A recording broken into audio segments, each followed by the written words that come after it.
Arturo, y bueno, ya de hecho establecemos este enlace y la comunicación pertinente con la doctora Pilar Callizo, una de las candidatas también, y estamos haciendo una especie de consulta general, tratando de hablar con todos justamente, tratando de conocer cuál es su opinión en particular con respecto a esta acción del abogado Zárate y del cuestionamiento concreto, ¿verdad? De los famosos 10 años como mínimo, como dice el artículo, Arturo, de la Constitución. ¿Qué tal, doctora? Buenas tardes. Marta Olmedo y Arturo Garroso somos.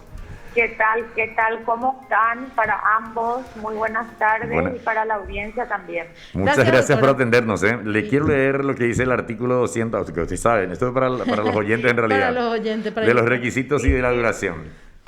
Los miembros del Consejo de la Magistratura deben reunir los siguientes requisitos: de ser de nacionalidad paraguaya, haber cumplido 35 años, poseer título universitario de abogado y durante el término de 10 años cuanto menos haber ejercido efectivamente la profesión o desempeñado funciones en la magistratura judicial o ejercido la cátedra universitaria en materia jurídica conjunta, separado o alternativamente. Esto es lo que dice el artículo 263. Así es. A criterio suyo, doctora, ¿hay dudas con respecto a esto que de alguna forma se objeta, en particular sobre al menos un candidato? Yo me imagino que no ha de ser ni siquiera grato hablar puntualmente de nadie, faltando tan poquito para las elecciones, pero básicamente, a criterio de usted, ¿corresponde una acción como la que se plantea en base a esta figura, los 10 años de ejercicio y desempeño en la función? Mire, yo le voy a hacer un análisis estrictamente jurídico. Sí. Este tema está ya en el ámbito que corresponde, que es el juzgamiento que debe realizar el Tribunal Electoral. Claro. Por lo tanto, cualquier valoración que uno pueda hacer debe someterse o remitirse a todo lo que proceda en la demostración de las pruebas que el doctor Bogarín tenga que acercar al expediente. Uh-huh. Evidentemente existen dudas en razón de que aparentemente él no estuvo acá en el país por un tiempo.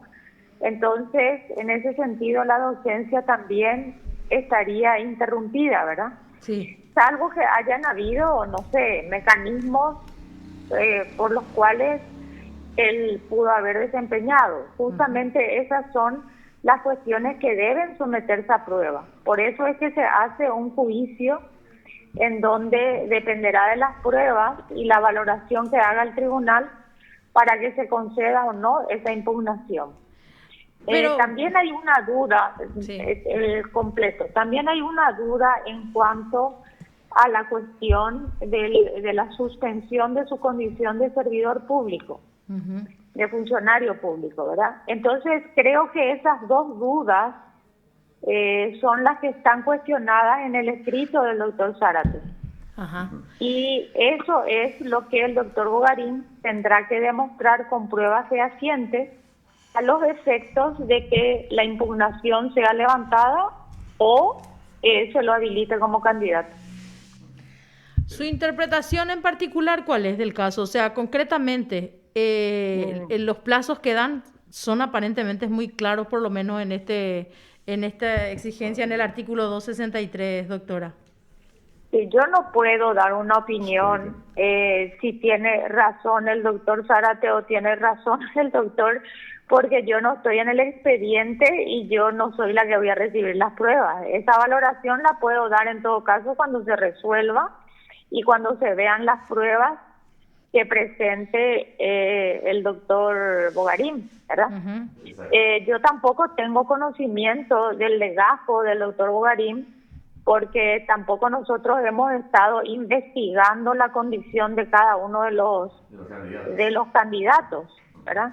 Uh-huh. Se supone que para eso hay una autoridad reguladora y una autoridad controladora, que es el Tribunal Electoral. Uh-huh. Entonces, ellos son los que deben expedirse. Yo no le puedo dar. Ahora, si realmente no reúne esas condiciones, evidentemente el tribunal deberá fallar a favor de la presentación del doctor Zárate. Ajá. Claro. Pero por eso le digo, eso se remite exclusivamente a las pruebas que se presenten. Ahora, doctora, yo le insistía nada más en la consulta con respecto por ejemplo, algunos candidatos ya dicen, ¿verdad? Ante esta pequeña duda, como dice usted, sumando los años de docencia, el desempeño en la función, dicen concretamente, bueno, en estas condiciones lo importante es que todos participen, por ejemplo, de los comicios. Ahora, si hay le decía lo de su posición con respecto, por ejemplo, a un incumplimiento de la ley. ¿Usted cree que esto es la prioridad? ¿Debería primar en este caso? Por supuesto que la legalidad. Nosotros no podemos como abogados mantener y sostener una ilegalidad si es que existiere. Claro. O sea, no podemos tener, o sea, una cosa es el derecho al voto que tiene el elector, ¿verdad? Sí. En cuanto a alguna duda, siempre se estará por la participación para el elector para que vote. Pero escúcheme una cosa, un elector es lo mismo que se pretenda que haya alguien que vaya a votar no estando en el padrón matriculado, por ejemplo. Claro. No estando matriculado o no figurando en el padrón. O sea, el beneficio al voto, desde luego que está. El beneficio a la participación, desde luego que está. Pero vos no podés ir en contra de la ley, porque si no, esto sería una anarquía. Cada uno presenta su candidatura de acuerdo a lo que le parece. Más todavía en el gremio. Norma, entonces. Claro, más todavía en el gremio de abogados. Pero por supuesto, señor. Mire, yo le digo una cosa, yo sostengo que en el gremio de abogados no solamente tenemos que tener una norma y cumplir la norma. Nosotros como abogados debemos tener como primera premisa la autorregulación. Por supuesto. Nosotros no necesitamos de nadie que nos venga a decir usted está cumpliendo o no la norma. La autorregulación es algo que individualmente la persona tiene, siendo abogado o abogada, tiene que saber cómo autorregularse, porque conoce a cabalidad la ley.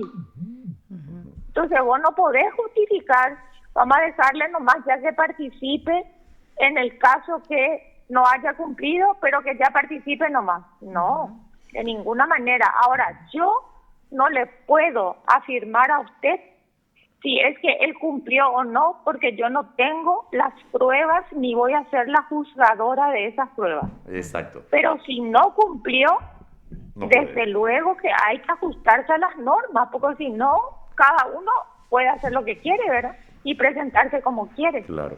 El periodo de tachas y reclamos ya expiró, ¿verdad?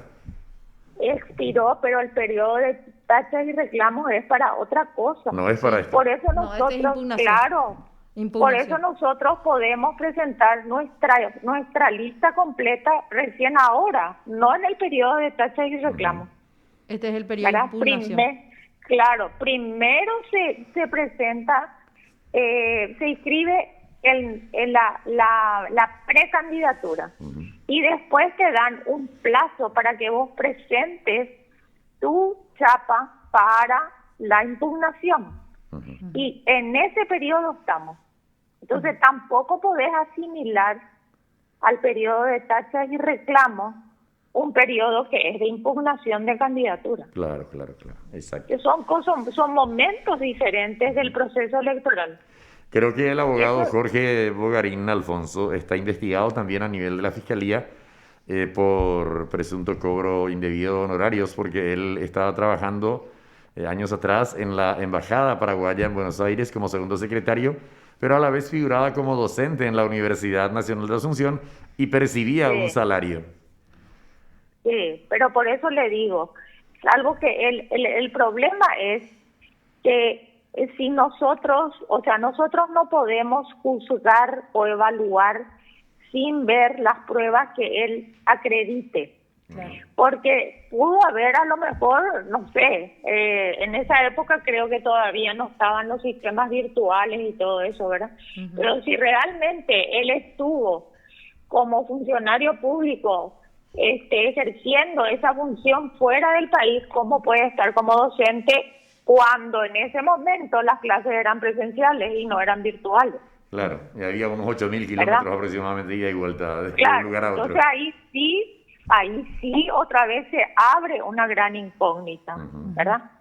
Entonces, cualquier otra consideración que se haga, señor, cualquier otra consideración, debemos nosotros dejar que la justicia electoral actúe, que valore las pruebas, que valore todo lo escrito por el doctor Zárate, y ahí tenemos que ver el resultado, ¿verdad?, de eso. Pero nosotros de ninguna manera podemos legitimar un proceso si es que no está de acuerdo a la ley. Exacto. Eso sí que yo le puedo asegurar que de ninguna manera se puede hacer, ¿verdad? Sí, señora. Doctora, faltando pocos días ya en realidad para estas elecciones que son tan importantes y que de hecho desde este medio vamos a estar acompañando, ¿será que nos puede decir básicamente desde su posición por qué tendríamos que elegir a la doctora Pilar Callizo?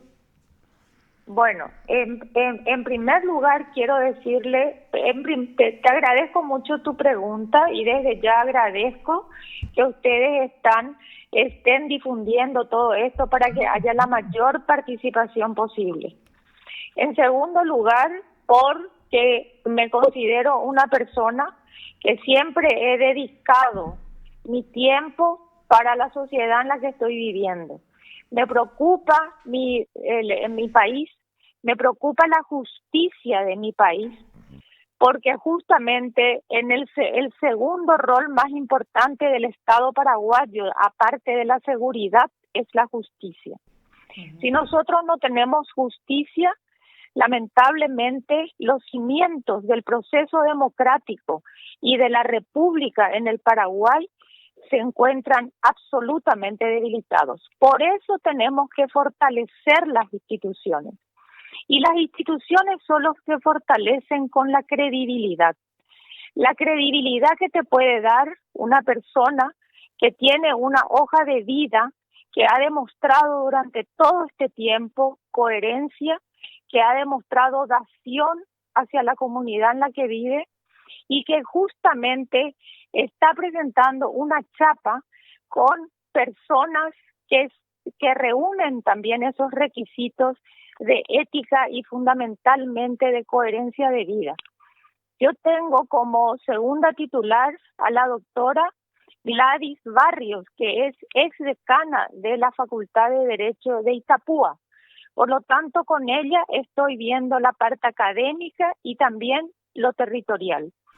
El primer suplente mío es el doctor Arnaldo Martínez Prieto, que yo creo que todos lo conocen, y que es una persona ex magistrado que ha demostrado con su actuar que cuando conformó la corte para el caso de Curuguatú y se dio cuenta que era nula esa sentencia, él fue enviado al jurado de enjuiciamiento y no se sometió y renunció a la magistratura. Esas son conductas éticas y coherentes, ¿verdad?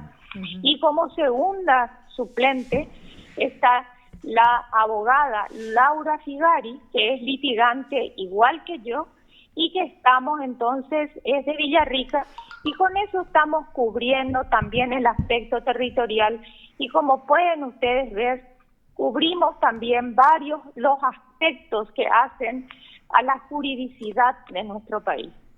Yo creo que ese testimonio de vida, yo creo que esa evaluación de hasta dónde esa persona va a cumplir lo que promete, es lo que yo creo que tiene que ser valorado por los electores.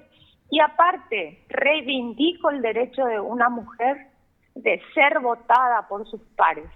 El Consejo de la Magistratura nunca tuvo una mujer elegida por el gremio de abogados. Es tiempo. Mire la decisión que tuvo la Corte hoy. Mire la decisión. Son cosas muy interesantes que van avanzando en pleno siglo XXI. Y no puede ser que el Consejo de la Magistratura se mantenga con ese corporativismo en donde solo la voz del varón que pueda escuchar, porque no es lo mismo tener mujer designada por el Ejecutivo como es la presencia de la designada, de la doctora, de la colega designada por el Poder Ejecutivo, que una mujer que ocupe porque 3.500 o 4.000 votos votaron por ella. Es totalmente diferente la capacidad de diálogo y por supuesto de negociación que puede tener esa persona en una mesa tan compleja como esta del Consejo de la Magistratura. Bueno, y de que la justicia, de que la administración de justicia está mal, muchas dudas no quedan, ¿no? El caso Mire, del abogado que en un tiempo flash accedió a su título y juró como miembro del jurado de enjuiciamiento de magistrados, por ejemplo, habla a las claras de cómo estamos. ese fue uno de los motivos, porque, mire, yo le comento algo. En realidad, yo le comenté que soy abogada litigante y yo estoy trabajando en mi profesión, ¿verdad? Y yo fui invitada para poder, por el movimiento Cambio Pro Justicia. Yo no armé la candidatura de manera individual, señor. Yo en realidad estoy respondiendo a la invitación que me han formulado este movimiento Cambio Pro Justicia, que fue el movimiento que en sus inicios también trabajó para la candidatura del doctor Federico Callizo, mi padre, ¿verdad? Sí. Este movimiento es el que me propone a mí en un momento de real crisis de la situación de la justicia. En realidad nosotros, si no tomamos conciencia de que tenemos que romper el continuismo, de que tenemos realmente que darnos cuenta que si este corporativismo que cooptó estas instituciones, no solamente el Consejo, también el jurado de enjuiciamiento, nosotros no vamos a poder funcionar como república y nuestro sistema democrático se va a ver seriamente afectado. Todos dicen, no solamente los de acá internamente, también a nivel regional e internacional. Paraguay está entre los países en zona roja con relación al sistema judicial. La corrupción judicial es realmente importante en nuestro sistema judicial. La injerencia del jurado de enjuiciamiento en la decisión de jueces y fiscales, señor.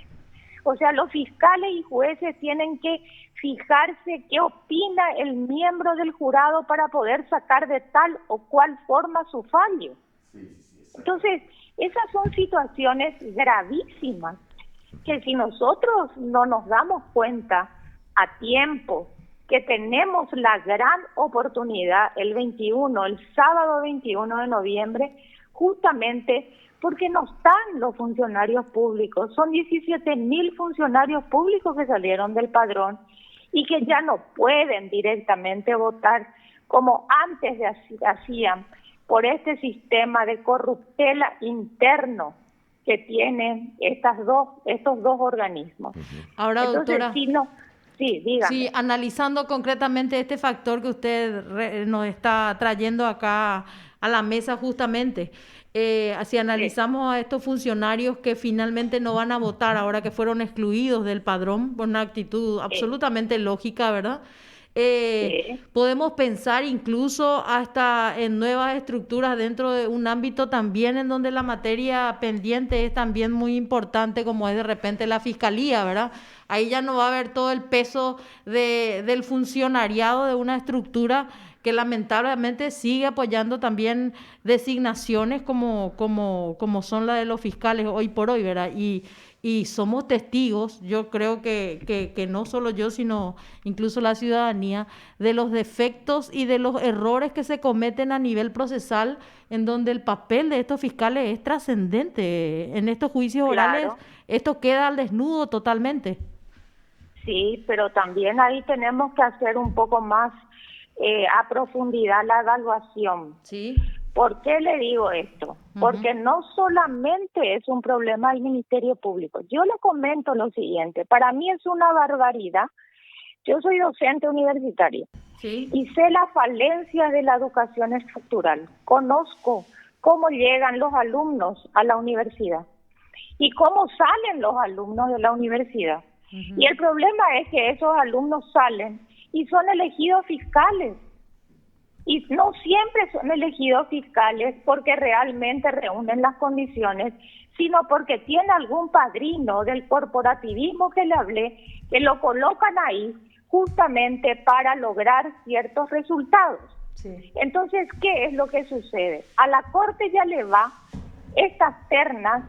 Yo no le estoy sacando la responsabilidad a la Corte, porque la Corte puede devolver también las ternas, ¿verdad? No necesariamente tiene que elegir, Claro. si es que no le convence.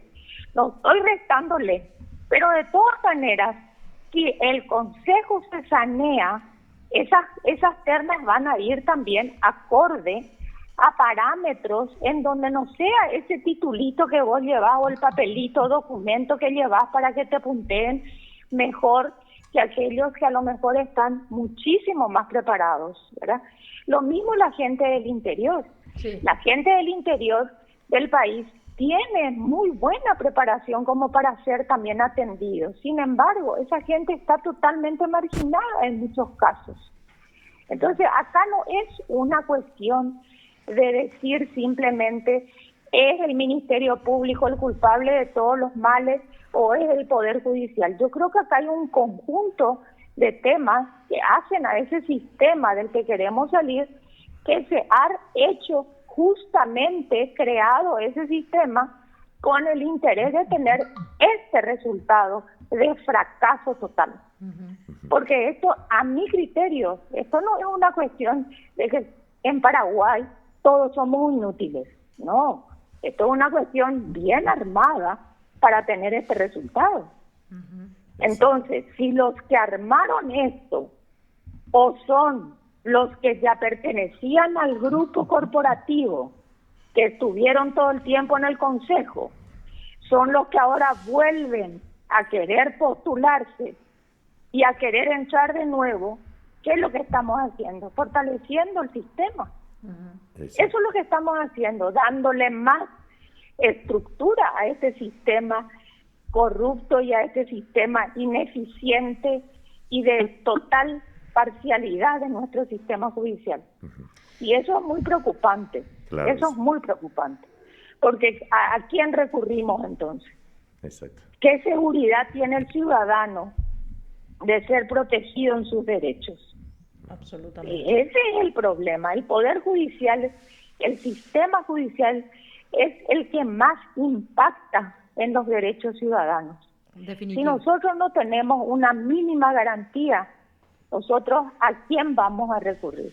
Sí. Mire, yo le digo, este comentario mío, Sí. y le agradezco esta entrevista, y le voy a decir por qué le agradezco. Porque resulta que todas las entrevistas que estamos teniendo es qué programa, qué plantea, qué va a hacer.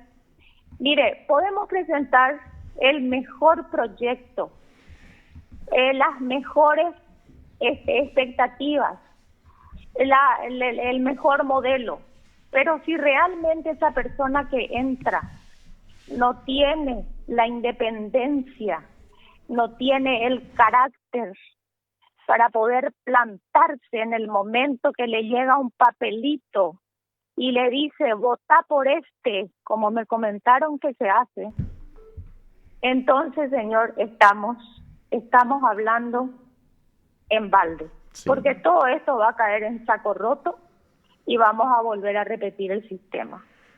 Entonces, en eso estamos, ¿verdad?